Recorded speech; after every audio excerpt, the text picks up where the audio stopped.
In this lecture, you are going to learn about two important array methods to loop over arrays. So that's the forEach method and the map method.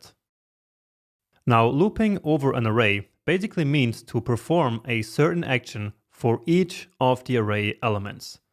And the most basic method that we have for doing so is the forEach method. So that's a nice name for each array item, right? So that's an easy one to remember. Let's just clean up a little bit here. First, maybe.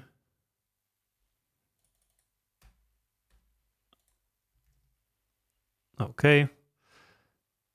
Just so you can always see the values here in the console.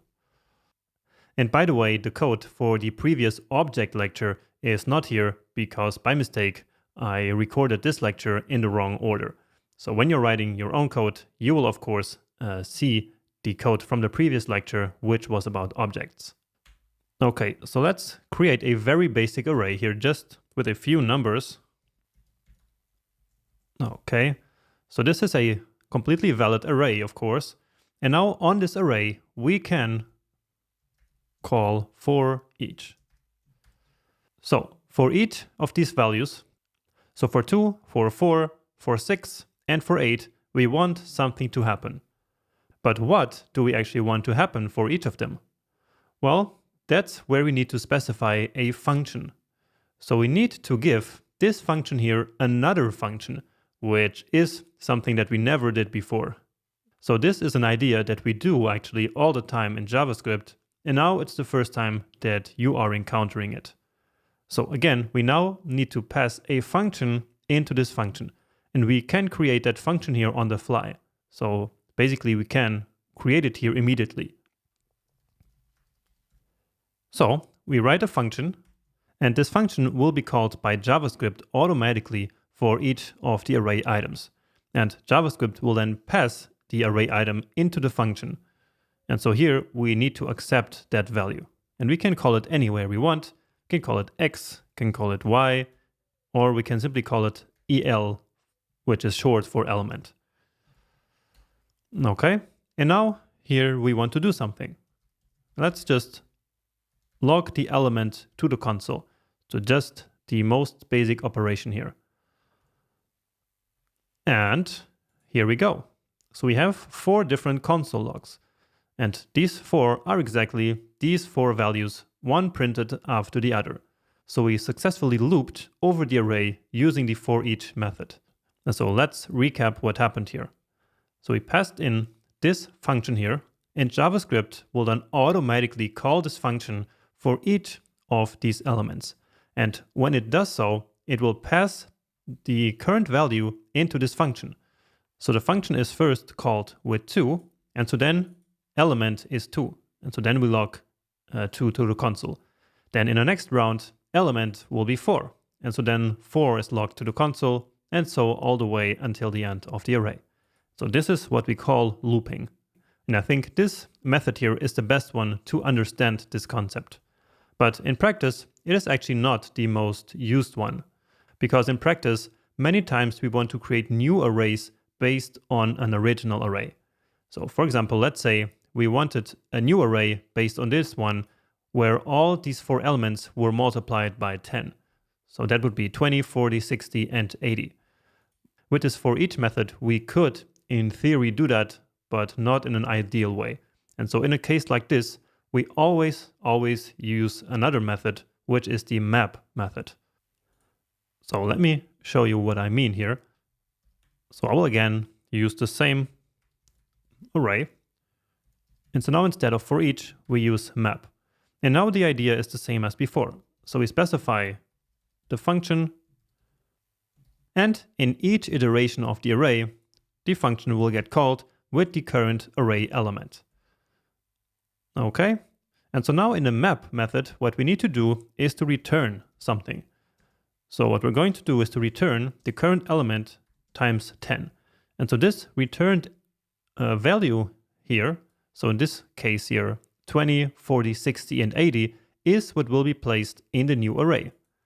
So the result of calling this will be a brand new array. So we didn't log anything to the console this time because this returned something, so a new array. So we need to store that somewhere. Let's call it times 10, like this. And then let's log that whole array to the console. So not one by one, but all at one. And so indeed, we get just what I had predicted. So 20, 40, 60, and 80, which is the result of taking each of these and multiplying it by 10. And this works just amazing. However, we can do better using the knowledge that we got a few lectures back. And that is using the arrow function. So by using the arrow function, we can make this here a lot more elegant. So a lot more shorter. So let me copy it and then comment out this part by using command or control slash. So that will comment everything, copy it here, and then let's write a new function. And this time an arrow function. And then you will see why the arrow function is so helpful. So remember that the arrow function does not need the function keyword. All we do is to specify the input, which is element, then the arrow, and then what we want to return. And that is simply L times 10. And so here is where the arrow functions really shine. So this is what arrow functions were really made for. It's for situations like this, where we need to pass one new function like this into another function, like the map function. So here we have the entire function in this very short and concise way, where it really doesn't get into the way, like this whole code block here. So this is a lot nicer and more elegant. Okay, but now let's do something a bit more meaningful here. And for that, I will get now, or actually it's not here, it is in the data.js. So let's move to data.js and grab this array. So now you know what an array is. And so now we can grab this, copy it, and close the sidebar, close this file. And I'm going to paste it right here. Let me comment out this forEach, so we have a bit less noise in the console. Okay, because now, of course, we can loop over this array as well. So here we have an array of objects, which is something new. So before here, we only had arrays with simple values. So it's strings, numbers, booleans, and so on. But in JavaScript, it's actually very common to have arrays like this. So arrays containing multiple objects. And so let's now do something simple here with this array using the map method. So let's say that in our application, we need an array which contains only these names. So something very simple, only containing these 8 strings here. So let's create an array called all categories, like this. So let's take categories and loop over it using map. And we're using map because we want to create a new array based on an original array. So that's this one here in this case. And let's immediately use the arrow function. As always, I will call it simply element. And then all we want to return is, well, the current element dot name. So element dot name, and then let's check that out. And indeed, here it is. So an array containing these 8 strings.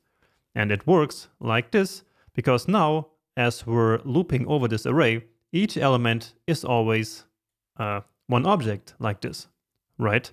So this object here in each iteration of the loop is called L. So we can do, just like we learned in the previous lecture, dot and then the property name, which in this case is name. Of course, we could also do color. And then we would get an array of all the colors. But here we are interested in the category names. So again, this is something that we do quite often. Finally, let's actually go back another time to our data here. And let's also get these initial facts. And if you take a close look at these initial facts, you will see that again, they are an array of objects. So array, and in there 3 objects. And as you see, each of them has the created in property. And so what I want to do now is to create an array which simply contains the 3 ages of these 3 facts. So const fact ages. So that's initial facts. And once more, we are interested in creating a new array based on the original, which has the same length.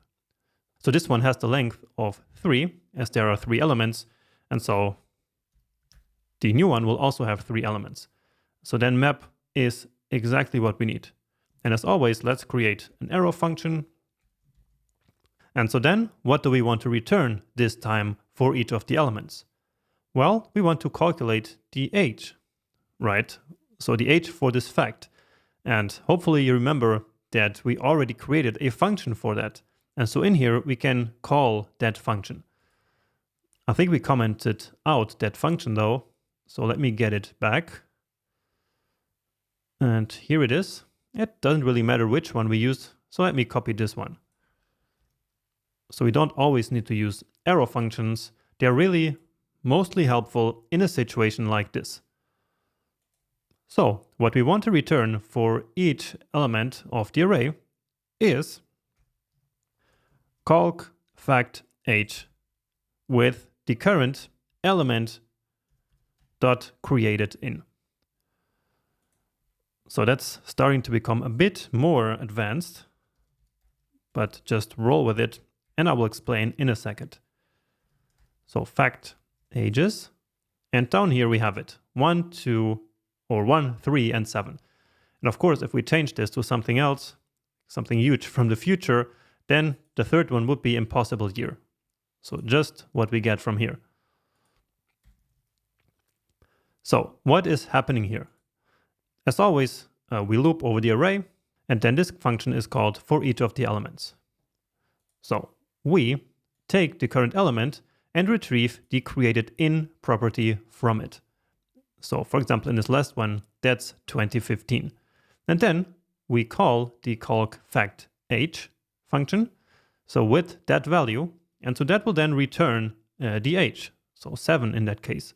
And so since that's the returned value from the function, it will be placed in the array at that position. And that's how we get 7 in that array. And we could do other stuff.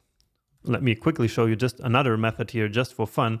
So we could do fact ages and then dot join. And so dot join will create a string out of the array. So here we need to specify a separator. So it doesn't really matter here. We can do percentage, we can do, let's do just this.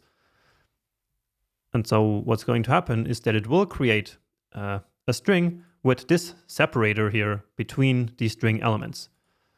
So we could also do like this, for example, or really whatever we wanted. So this is sometimes helpful as well, but yeah, there are so many helpful methods and I will not tell you about all of them here. Again, this is just a crash course, but this map method here is going to be extremely important later on. So in this section and in the next one. So we use this in React all the time, which is why I really needed to show you this here in this crash course.